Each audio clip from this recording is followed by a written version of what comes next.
자, 오늘 느헤미야서입니다. 느헤미야서. 느헤미야서가요. 이 상당히 우리에게 영적으로 주는 교훈이 매우 큰 성경입니다. 그래서 오늘 말씀이 느헤미야가 어떤 의미인지를 우리 좀 말씀으로 잘 깨달으시기 바랍니다. 자, 우리가 그 역대상하서부터 역대상하, 느헤미야, 에스라, 그 다음에 에스더. 이것이 바로 포로기 이후에 기록된 성경입니다. 포로기 이후에 에스라가 이제 이스라엘의 역사의 정통성을 찾기 위해서 쓴 성경이 바로 역대상하, 그 다음에 지난 시간에 에스라, 오늘 느헤미야, 다음 시간에 에스더가 됩니다. 그래서 이 성경은 주제가 있습니다. 그건 뭐냐면 성전에 관련된 내용이에요. 자, 하나님께서 이스라엘 가운데 성전을 어떻게 이루셨고 그 성전을 통해서 무슨 일을 하셨는가라는 것을 기록하는 것이 바로 역대상하, 에스라, 느헤미야, 에스더 이렇게 되는 거예요. 자, 역대상하서에서는요, 자, 우리가 살펴봤는 것처럼 역대상에서는 이제 다윗이 왕이 되어서 성전 건축을 준비하는 거였고요. 역대하에서는요, 이제 솔로몬이 성전을 건축합니다.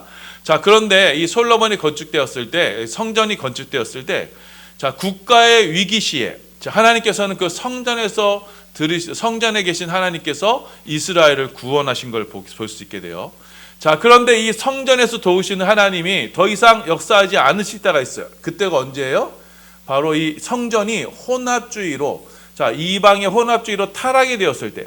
그래서 하나님과 재물을 섬기는 그런 혼합주의의 신앙이 되었을 때 이스라엘은 하나님께서 그 성전을 버리셨고 이스라엘 유다를 버리신 걸 알 수가 있어요. 자, 그래서 느헤미야 아들인 므낫세 왕 때, 자, 이 므낫세가 성전에서 이제 우상을 드려놨죠. 그 일로 말미암아 유다 백성들이 멸망하게 됩니다. 자, 이것을 이스라엘 백성들이 70년 포로 생활 중에 아주 뼈저리게 깨닫게 돼요.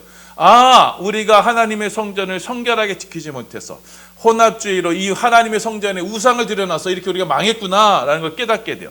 자, 그래서 이들이 이제 우리가 고기에 들어가면 하나님의 성전을 다시 지을 것인데 그때는 정말 하나님의 성전을 아름답게 성결하게 지어야겠구나.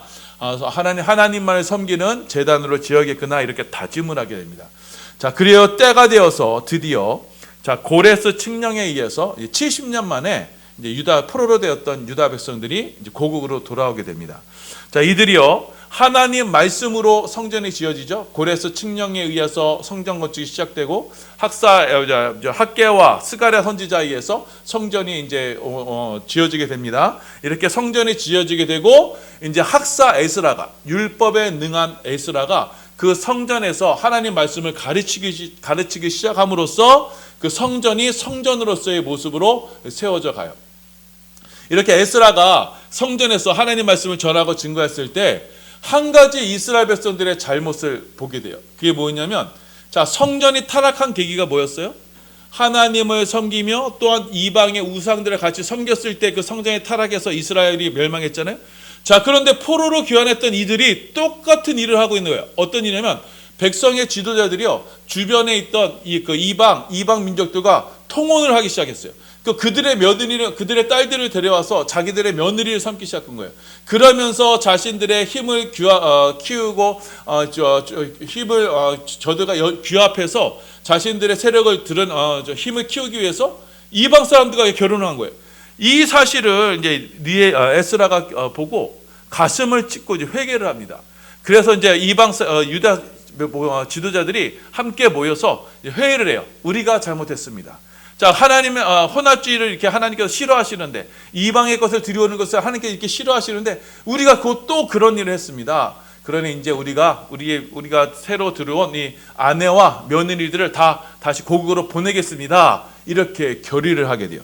자, 이게 에스라서에서 끝입니다. 자, 이렇게 결의를 하고 나서, 자, 보세요. 예루살렘 주변에 있던, 유다 주변에 있던 이방 민족들에게 이제 며느리들이 다 돌아갔어요. 소방받고 다 돌아갔어요. 그러니까 이 주변국들에 있던 이 이방 민족들이 화가 나가지고 어떻게 했냐면 그 예루살렘에 있던 성벽이 있어요. 성벽을 다 부서뜨려 버립니다. 그 성벽과 성문을 다 부서뜨려 버려요. 그 보복의 차원으로요. 그 이야기를 누가 듣게 되냐면 바로 느헤미야가 듣게 됩니다. 자, 느헤미야는 어떤 사람이었냐면 당시요 이 페르시아라는 아주 큰 제국이 있었어요. 그 페르시아의 제국 안에 지금 유다가 지금 있었던 겁니다. 그 페르시아의 제국에서요 이 느헤미야는요 아주 최고 관료였어요.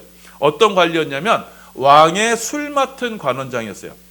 자, 왕의 술을 관리하는 그 음료를 관리하는 관원장이었어요. 그 환관이었습니다. 내시였어요. 자, 이게 왜 그만큼 중요한 직책이었냐면 당시 왕들은요 외세에 의해서 죽는 것보다 독살에 의해서, 내부에 의해서 독살에 의해서 죽는 경우가 더 많았어요.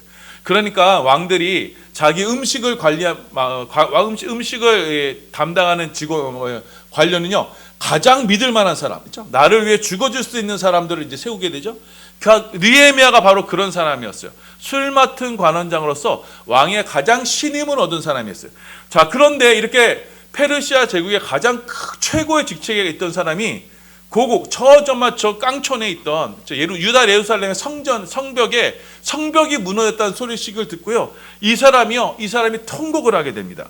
자, 느헤미야 1장 1절에서 3절입니다. 우리 봉독합니다. 시작. 하갈의 아들 느헤미야의 말이라. 아닥사스다 왕 제20년 기스루월에 내가 수상궁에 있는데 내 형제들 가운데 하나인 하나니가 두어 사람과 함께 유다에서 내게 이르렀기로 내가 그 사로잡힘을 면하고 남아있는 유다와 예루살렘 사람들의 형편을 물은즉 그들이 내게 이르되 사로잡힘을 면하고 남아있는 자들이 그 지방 거기에서 큰 환난을 당하고 능욕을 받으며 예루살렘 성문 허물어지고 성문들은 불탔다 하는지라. 자, 느헤미야가 지금 예루살렘의 성벽이 불탔다, 성문이 무너졌다 이 얘기를 들은 거예요. 자, 이게 무슨 의미냐면요, 성벽이 무너졌다는 건 뭐냐면, 자, 한 나라가 세워지려면요 그 원래는 궁궐이 있어야 되고 그 다음에 종묘 사직이 있어야 되고 그 다음에 그거 뭐예요? 그 궁궐과 종묘 사직을 보호하는 성벽이 있어야만 고대 국가가 완성이 되는 거예요. 그러니까 성벽이 무너졌다는 것은요 나라가 무너졌다는 거예요. 그러니까 나라가 지금 국방력이, 그러니까 지금으로 치면은 국방력이 완전히 허물어졌다는 거예요. 이 이야기를 느헤미야가 듣게 됩니다. 그래서 느헤미야가요 이 일을 두고 눈물로 기도하며 회개를 해요. 자, 느헤미야가 그 조국을 얼마나 사랑했는지 지금 알 수 있는 대목이에요. 느헤미야는요 보세요. 자기는요 자기 일신상은요 보면은 편하게 최고의 호의호식을 누리면서요 편하게 생을 마감할 수 있었어요. 최고의 삶을 살고 있어요. 지금 페르시아라는 엄청난 제국에 지금 최고의 권력의 지위에 있었어요. 자, 그런데 그가요 조국을 위해서 예루살렘의 성벽이 무너졌다는 이야기를 듣고 그 모든 것을 다 버려두고 내가 왕께 허락만 받으면 내가 저 예루살렘에 가서 다시 저 성벽을 재건하리라 이렇게 다짐을 하게 됩니다. 그래서 11절입니다. 1장 11절 함께 봉독합니다. 시작. 주여 구하오니 귀를 기울이사 종의 기도와 주의 이름을 경외하기를 기뻐하는 종들의 기도를 들으시고 오늘 종이 형통하여 이 사람 앞에서 은혜를 잊게 하옵소서 하였나니 그때 내가 왕의 술 관원이 되었느니라. 자, 느헤미야는 조국의 성벽이 무너졌다는 얘기를 듣고 내가 조국에 돌아가서 저 성벽을 내가 다시 재건하게 해주세요라고 하면서 왕에게 은총을 입게 해주세요 이렇게 하나님 앞에 울면서 기도를 합니다.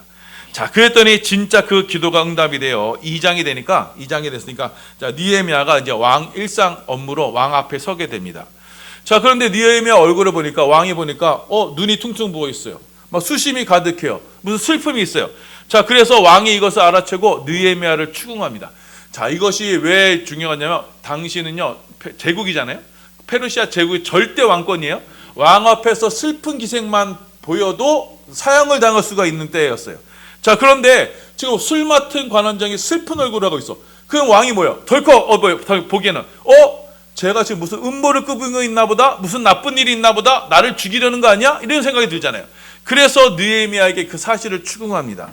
자, 그러니까 느헤미야가 깜짝 놀라서요 자기가 자신에게 있었던 일들을 사실대로 이야기해요. 지금 내 조국 유다가 예루살렘이 지금 완전히 무너져 버렸다. 성벽이 무너져 버렸다. 그러니 지금 내가 어찌 슬퍼하지 않을 수 있겠느냐. 자, 그러니까 이제 아닥사스다 왕이 느헤미야에게 물어봐요. 자, 그럼 내가 너에게 어떻게 해주면 좋겠느냐 이렇게 해요. 그때 이 말에 느헤미야가요, 성경에 보면요, 하나님께 기도했다고 했어요. 하나님께 기도하고 왕에게 구합니다. 부디 나를 유다 땅으로 보내주십시오. 그래서 성벽을 건축하게 해주십시오. 이렇게 느헤미야가 요구를 합니다. 자, 2장 5절입니다. 2장 5절 봉독합니다. 시작. 왕에게 아뢰되 왕이 만일 좋게 여기시고 종이 왕의 목전에서 은혜를 얻었사오면 나를 유다 땅 나의 조상들의 묘실에 있는 성읍에 보내어 그 성을 건축하게 하옵소서 하였는데, 자, 느헤미야가 이렇게 간곡하게 부탁하니까요, 자, 평소에 이 아닥사스다 왕이 느헤미야를 얼마나 신임했는지를 알 수 있죠. 그래서 이 아닥사스다 왕이요, 느헤미야 말을 허락합니다. 그래서 느헤미야를 유다로 보낼 때 총독으로 임명해서 느헤미야를 보내게 돼요. 그리고 조서를 내려서요, 그 주변에 있던 그 왕들에게, 그 총독들에게 지금 성벽을 건축하려고 한다. 그러니까 필요한 물자를 다 대주어라. 이렇게 조서를 내리면서 이렇게 느헤미야를 보내게 됩니다. 자, 이렇게 왕이요, 느헤미야가 이 왕의 조서를 가지고 예루살렘에 도착했어요. 그리고 한밤중에 예루살렘을 딱 돌아보는데 너무나 처참한 거예요. 그냥 성벽이 있는 대로 무너져가지고 지금 나라 꼴이 말이 아닌 거예요. 자, 성벽은 처참하게 무너져 있고요. 이 대적자들이 있어요. 대적자들이 뭐냐면 그 주변국들의 그 이방 민족들이었어요. 주변의 이방 민족. 대표적인 사람이 호론 사람 산발랏, 그리고 암몬 사람 도비아가 있었습니다. 이 사람들이 이제 뒤에 나옵니다. 또, 자, 이 사람들이요, 여전히 그 예루살렘에 아주 큰 영향력을 끼치고 있었어요. 자, 그래서 자, 느헤미야가 총독으로 와서는, 자, 사람들에게 모읍니다. 모으고 나서, 자, 다시 우리 성벽을 쌓자. 이게 지금 성벽이 무너지니까 지금 외부에 있던 사람들이 아무렇지 않게 막 드나들면서 이 성전을 지금 모욕하고 있지 않느냐. 그러니까 성벽을 쌓아서 좀 거룩하게 구별된 모습으로 우리 다시금 하나님 앞에 서자, 이렇게 이야기를 합니다. 자, 우리 17절입니다. 2장 17절 봉독합니다. 시작.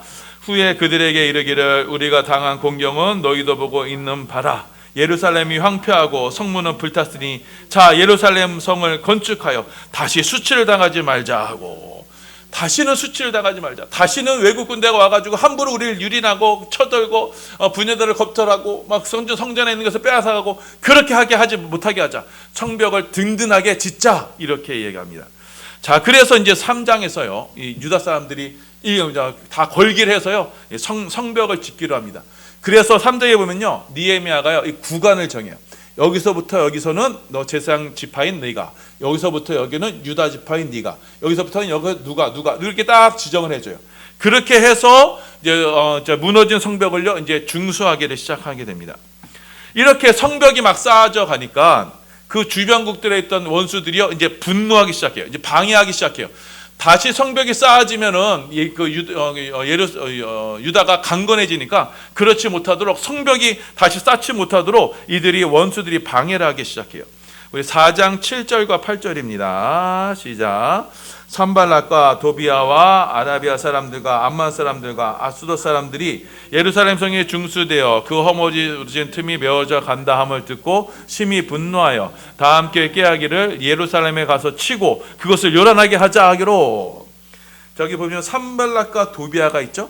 자, 이 사람들은 지금 유다에 있던 그 고위관들, 고위 지도층들과 아주 긴밀하게 연결되어 있던 사람들이에요.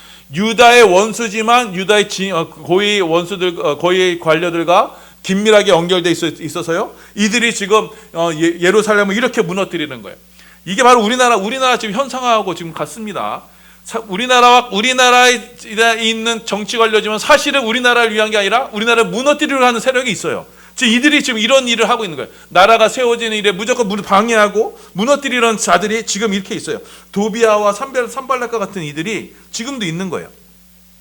자, 그래서 이렇게 느헤미야가 지금 성전을 막 쌓고 있자, 이렇게 산발랏과 도비아 같은 이들이 막 방해를 놔요. 그리고 느헤미야를 막 중상모략을 해요. 자, 그러니까 느헤미야가 특단의 조치를 합니다.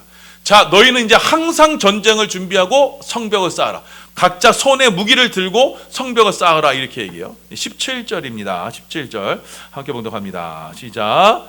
성을 건축하는 자와 짐을 나르는 자는 다 각각 한 손으로 일을 하며 한 손에는 병기를 잡았는데, 자, 이렇게 한 손으로 일을 하면서, 한 손으로 전쟁 준비하면서, 언제든지 나팔 불면은 이 원수들과 싸울 준비를 하면서 이렇게 성벽을 쌓아갑니다.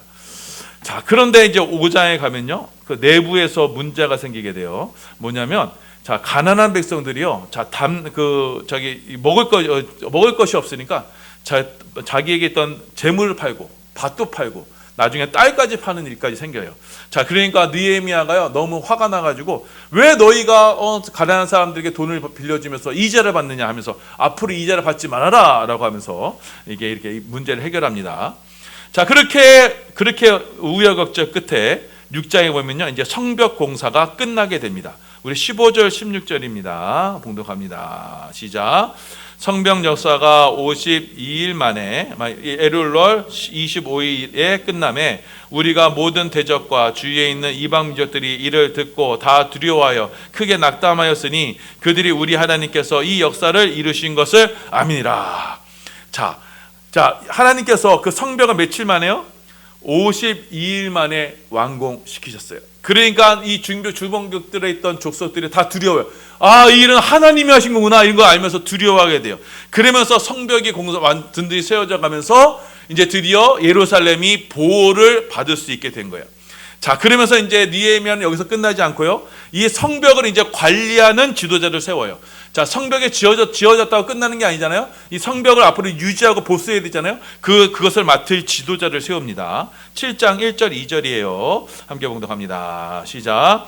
성벽이 건축 때문에 문짝을 달고 문지기와 노래하는 자들과 레위 사람들을 세운 후에 내 아우 하나니와 영문의 관원 하냐냐가 함께 예루살렘을 다스리게 하였는데 하냐냐는 충성스러운 사람이요 하나님을 경외함이 무리 중에 뛰어난 자라. 하나님을 경외하는 뛰어난 사람들로 그 이제 성벽을 관리하도록 이렇게 지도자들을 세웁니다. 자, 그리고 이제 8장에 가서요. 자, 보세요. 성전이 세워지는 원리가 뭐라 그랬어요? 하나님의 말씀으로 세워져요. 자, 그런데 하나님의 말씀을 에스라가 하나님의 말씀으로 세우려다가 어떻게 원수들의 도전에 의해서 성벽이 무너졌었죠. 그러니까 느헤미야가 와서 다시금 성벽을 세운 후에 다시금 하나님의 말씀을 예루살렘 가운데 선포를 해요. 그래서 이들이요 초막절에 초막을 짓고요 하나님의 말씀을 전함으로써 이들이 하나님 앞에 말씀을 듣고 통회하며 회개하게 돼요. 자, 8장 1절부터 3절입니다. 봉독합니다. 시작.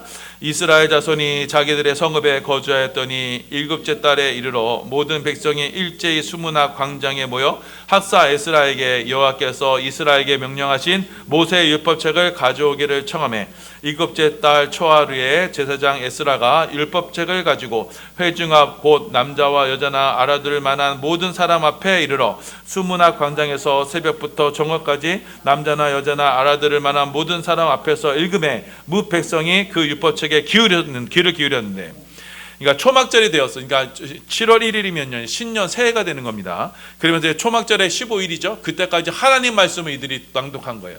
자, 그러자 이들이 하나님 말씀을 듣자 이들이 이제 회개가 하게 됩니다. 하나님 말씀을 듣고 자신들의 죄를 깨닫게 돼요. 그래서 9장에 보면요, 이 백성들이 하나님 앞에 죄를 자복하며 회개하는 일이 일어납니다. 자, 9장 1절부터 3절입니다. 시작. 그달 수문 나은 날에 이스라엘 자손이 다 모여 금식하며 굵은 배 옷을 입고 티끌을 물었으며 모든 이방 사람들과 절교하고 서서 자기의 죄와 주상들의 죄물을 자복하고 이 날에 나 4분의 1은 그 제자리에 서서 그들이 하나님 여호와의 율법책을 낭독하고 나 4분의 1은 죄를 자복하며 그들이 하나님 여호와께 경배하였는데, 자, 이렇게 이들이 막 회개하면서요 4분의 1, 나 4분의 1, 그러니까 3시간 동안은 하나님의 말씀을 읽는 거예요. 그리고 3시간 동안은요 하나님 앞에 막 통회하면서 자신의 죄를 회개하는 회개 기도를 해요. 그러면서 이들이요 하나님 앞에 새로워집니다. 그래서 이제 10장에 가면요 이들이 이스라엘 백성들이 자, 이제 우리가 하나님의 언약은 이제 생명을 다해 지키겠습니다, 목숨을 다해 지키겠습니다, 이렇게 맹세를 합니다. 그 맹세의 내용이 뭐냐면 레위인의 11조 언약이에요. 우리 38절 39절입니다. 봉독합니다. 시작. 레위 사람들이 11조를 받을 때에는 아론의 자손 제사장 한 사람이 함께 있을 것이로되요. 레위 사람들은 그 11조의 11분을 가져다가 우리 하나님의 전 곳간의 여러 방에 두되 곧 이스라엘 자손과 레위 자손이 거제로 드린 곡식과 세포드주와 기름을 가져다가 성소의 그릇들을 두는 골방 곧 섬기는 제사장들과 문지기들과 노래하는 자들이 있는 골방에 둘 것이라. 그리하여 위하여 우리가 우리 하나님 전을 버려두지 아니하리라. 자, 보시면 자, 성전을 관리하는 사람들이 누구예요? 레위 사람들이에요. 근데 레위 사람들은 기업이 있어요, 없어요? 땅이 있어요, 없어요? 없어요. 자, 이스라엘 백성들이 드리는 11조로 생활하는 자들이에요. 그 레위 사람들이 그 11조를 받으면요, 거기에 또 11조를 더 드려서 제사장 가문들이 그 레위인들의 11조로 생활하게 되는 거예요. 자, 그러니까 지금 10장에서 지금 이스라엘 백성들이 통회하고 자복하면서 하나님 앞에 맹세한 내용이 뭐냐? 우리가 하나님께 11조를 거룩히 드려서 이 성전을 주님 다시 오시는 날까지 지키겠습니다. 왜냐하면 레위인들이 생활할 수 있도록 뒷받침함으로써 이 성전을 돌보게 하고 그 성전을 통해서 계신 하나님이 우리와 영원히 함께 하겠습니다 라는 고백으로 자, 언약을 지키기로 맹세를 하게 돼요. 자, 그래서 이 11조의 언약은 무슨 언약이냐면, 내가 이제 주의 성전에 계신 하나님이 곧 나의 하나님입니다. 그 하나님, 그 성전을 내가 돌보겠습니다 라는 고백으로 이 11조를 드리게 됐던 거예요. 자, 그리고 이제 11장에 가면요, 자, 뭐냐면 예루살렘에 거주하는 백성들이 생겨요. 이게 뭐냐면, 자, 이들은 예루살렘은요, 땅을 가질 수가 없어요. 그러니까 자기의 기업을 가질 수가 없어요. 그럼에도 불구하고 내가 주의 전 가까이에서 살겠습니다 하는 백성들이 생겨요. 하나님, 그래서 느헤미야가 이들을 축복하면서 이들에게 그 집을 내려주게 됩니다. 자, 그리고 이제 13장 가면요, 느헤미야가요, 그 성벽이 다 지어졌잖아요. 이거를 봉헌하는 식을 하게 돼요. 하나님께 드리게 되는 그 예식을 하게 됩니다. 자, 교회도 마찬가지예요. 우리 교회도요, 입당 예배가 있고 헌당 예배가 있어요. 교회가 처음 교회 건물이 지어지면요, 처음 들어갈 때 이제 하나님께 예배 드리는 게 입당 예배예요. 그런데 이 교회 건물 지을 때 이제 교회 빚이 있을 거 아니에요. 빚으로 짓잖아요, 보통. 그 빚을 다 갚게 되면 이건 온전히 하나님의 것입니다라는 의미로 이제 헌당 예배를 드리게 돼요. 자, 마찬가지로 지금 느헤미야는요, 그 성벽을 다 짓고 나서 이 성벽이 하나님의 것입니다라고 고백하면서 성전을 봉헌하는 예배를 드리게 돼요. 자, 27절입니다. 네, 봉독합니다. 시작. 예루살렘 성벽을 봉헌하게 되니 각 처에서 레위 사람들을 찾아 예루살렘을 데려다가 감사하며 노래하며 재금을 치며 비파와 수금을 타며 즐거이 봉헌식을 행하려 하며. 자, 50일 동안 이스라엘 백성들이 자신의 그 맡은 구역에서 자기가 맡은 그것을 다 쌓아놓고 이건 하나님의 것입니다 라고 하면서 하나님께 드리는 봉헌 예식을 드리게 됩니다. 자, 이렇게 성벽이 완전히 되었어요. 자, 그리고 느헤미야가 이제 아닥사스다 왕에게 약속을 할 때는 왕에게 제가 12년 동안만 있겠습니다 이렇게 약속을 하고요. 그래서 그 12년의 기간이 차가지고 이제 다시금 느헤미야가 아닥사스다 왕으로 가야 돼요. 그래서 이 예루살렘을요 잠시 비우고 느헤미야가 아닥사스다 왕을 아련하고 거기서 여러 가지 이제 국정을 논하고 이제 모든 행사를 하고 다시 이제 12년 다시 예루살렘으로 돌아오게 됐어요. 자, 그런데 그 놀라운 일은 뭐냐? 느헤미야가 이렇게 잠시 자리를 비운 사이 또 무슨 일이 있었을까요? 그 성전, 자, 이스라엘 백성들이 하나님께 11조를 드려서 성전을 지키겠습니다 이런 맹세를 했잖아요. 그 맹세를 어기게 돼요. 자, 그래서 원래는 그 11조의 봉헌물 중에 또 레위인의 11조의 봉헌물을 자, 제사장의 방에 따로 두어서 거기에 곡식을 쌓아 두어서 제사장들과 문지기들과 노래하는 사람들이 그것으로 그 곡식으로 생활하게 돼 있었거든요. 자, 그런데 그 방, 제사장의 방을요 누가 들어와 있느냐? 그 제사장의 방에 지금 암몬 사람 도비아가 그 방을 차지하고 있는 거예요. 자, 그러니까 느헤미야가 딱 봤을 때 너무나 어이가 없는 거예요. 이 도비아는 어떤 사람이었어요? 이 성벽에 지을 때 온갖 회방을 놓고 방해하던 원수잖아요. 근데 그 원수가 지금 성전의 가장 중심부에 들어가서 자리를 꿰차고 앉아 있는 거예요. 그러니까 느헤미야가 막 화가 나가지고요, 도비아의 집기를 다 밖으로 다 내동기 치고는 다시 레위인들을 불러 모아서 다시 레위인의 언약을 다시 세웁니다. 우리 7절부터 10절이에요. 네, 봉독합니다. 시작. 예루살렘에 이르러서야 엘리야십이 도비아를 위하여 하나님의 전 뜰에 방을 만들 악한 일을 안지라. 내가 심히 근심하여 도비아의 세간을 그 방 밖으로 다 내어 던지고 명령하여 그 방을 정결하게 하고 하나님의 전에 그릇과 수제물과 유향을 다시 그리로 들여 놓았느니라. 내가 또 알아본즉 레위 사람들이 받을 몫을 주지 아니하였으므로 그 직무를 행하는 레위 사람들과 노래하는 자들이 각각 자기 밭으로 도망하였기로. 그러니까 이스라엘 백성들이 느헤미야가 없는 동안 11조를 안 드린 거예요. 그러니까 레위 사람들이 먹고 살 게 없으니까 자기 살 길을 찾아 궁지를 떠난 거예요. 그러니까 성전을 돌보는 사람이 없어요. 그러니까 성전을 돌보는 사람이 없으니까 지금 악한 도비아가 지금 성전의 가장 중심에 딱 꿰차고는 거기서 자기 집인 양 생활하고 있던 거예요. 여러분, 이게 얼마나 참남한 일이에요. 하나님의 집에, 하나님의 전에 지금 악한 홍수가 지금 그 중앙에 자리에 잡아서 제사장방에 들어와서 자기가 주인임내 하고 있는 거예요. 그래서 느헤미야가 이걸 보고 화가 나가지고 거기 다시금 이 개혁을 일으키게 되는 거예요. 자, 여러분, 이게 바로 이스라엘 역사였어요. 자, 이스라엘은요, 하나님께 이렇게 언약하고 하나님 우리가 회개하겠습니다, 하나님 위해 살겠습니다 알았지만 뒤돌아서면 또 잊어버리는 거예요. 뒤돌아서면 또 나중에 말라기서 보면요, 나중에 그 하나님께서 또 다시 성전을 버리시죠. 왜요? 이들은 하나님께 언약을 하면서도 그 언약을 지키지 않아요. 하나님의 성전을 돌보지 않아요. 11조를 드리지 않아요. 그러니까 뭐예요? 이 성전에 이제 원수들이 와서 다시금 주인 노릇하게 된 거예요. 그 원수들이 와서 주인 노릇하는 거 뭐냐? 바로 혼합주의가 다시금 창궐하게 되는 거예요. 지금도 마찬가지입니다. 교회에서도요, 신학교 내에서도요, 혼합주의가 이렇게 들어와요. 하나님을 섬기는 이후에 또 이 세상에서 성공하고 부자되고 또 종교 간의 화합이니 하면서 WCC 뭐 하면서 종교계 통합하면서 이렇게 이방신들 자꾸 들어오는 이런 교회 문화가 생기게 되는 거예요. 이게 뭐예요?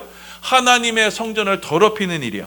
자, 하나님을 성전에 세우는 일에는 이렇게 대적자들이 나타나게 되어 있는 거예요.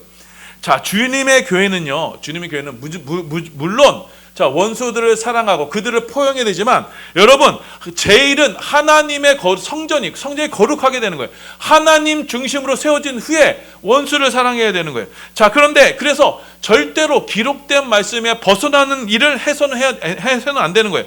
자, 그런데 주님의 몸된 교회의 권위가 약해지고, 백성들이 언약의 헌신이 약해지면요, 분미 제단은 타락하게 돼 있어요. 그러면서 말씀 중심이 아닌 세상 중심으로 나아가게 있어요. 그러면 어느 순간 보면 이 도비아 같은 악한 자들이 교회 내 주인 노릇하면서 하나님 대신에 주인 노릇하는, 세상의 왕이 주인 노릇하는 일이 생기게 되는 거예요. 그러면은 그 성전은 또다시 무너지게 되는 거예요. 자, 여러분, 주님의 교회는요, 주님의 성전은 말씀으로 세워지는 것이고 그 말씀으로 거룩하게 되는 거예요. 이 말씀으로 거룩하게 되는 일에, 말씀으로 세워지는 일에 느헤미야가 말해요. 이 성벽이 세워지는 것처럼 성도들의 뭐가 필요해요? 헌신이 필요해요. 내가 맡은 일에 내가 정말 이 한 손으로는 칼을 잡고 한 손으로는 성전을 세운 일에, 한 손으로는 세상에 나가서 정말 일을 하고, 또 한 손으로는 또 주의 몸둘교회를 세우는 그런 정말 피나는 헌신을 통해서 주님의 몸된 교회가 세워지는 거예요. 그 거룩한 성벽이 세워짐으로써 예루살렘이 거룩히 구별되는 거예요. 세상과 하나가 되지 않는 거예요. 그런데 이 성도들이 헌신이 없으니까요, 뭐요? 원수들이 들락날락하고 11조가 없으니까 성전을 돌보는 일들이 없고, 지금 시골교회 가면요, 헌금이 안 나오니까 목사님들이 다 세상 일하러 가요. 투잡 뛰어요. 그러니까 무슨 교회는 더 돌볼 수가 없어요. 맨날 이런 악순환이 돼요. 왜요? 성도들이 주 앞에 헌신하는 게 없기 때문에. 그러다 보니까 교회는 점점 무너지고 있는 거예요. 이런 안타까운 일이 생기게 된 거예요. 여러분, 요한계시록 보면요, 새 예루살렘 가면요, 사방으로 돼 있죠. 그 새 예루살렘의 입구에 각각 3개의 문이 있어요. 그 3개의 이름의 문이 뭐가 쓰여져 있어요? 12지파의 이름이 새겨져 있어요. 성벽에요, 12지파의 이름이 새겨져 있어요. 곧 성도들의 이름이 새겨져 있는 거예요. 그 예루살렘 성벽이 바로 그거예요. 교회가 거룩하게 세워지는 것은 성도들의 헌신이 헌신으로 이루어진 거고, 그 성도들의 헌신이 이 교회를 거룩하게 만드는 거예요. 그 거룩한 제단으로 세워지게 되는 거예요. 그럼으로써 하나님의 전으로서 세워지게 되는 거예요. 그 거룩한 이름이 새겨지는 것에 여러분, 성도들의 헌신이 필요하게 되는 거예요. 성도들의 헌신이 요구가 되는 거예요. 자, 그래서 이 느헤미야서는 바로 이것을 얘기하고 있어요.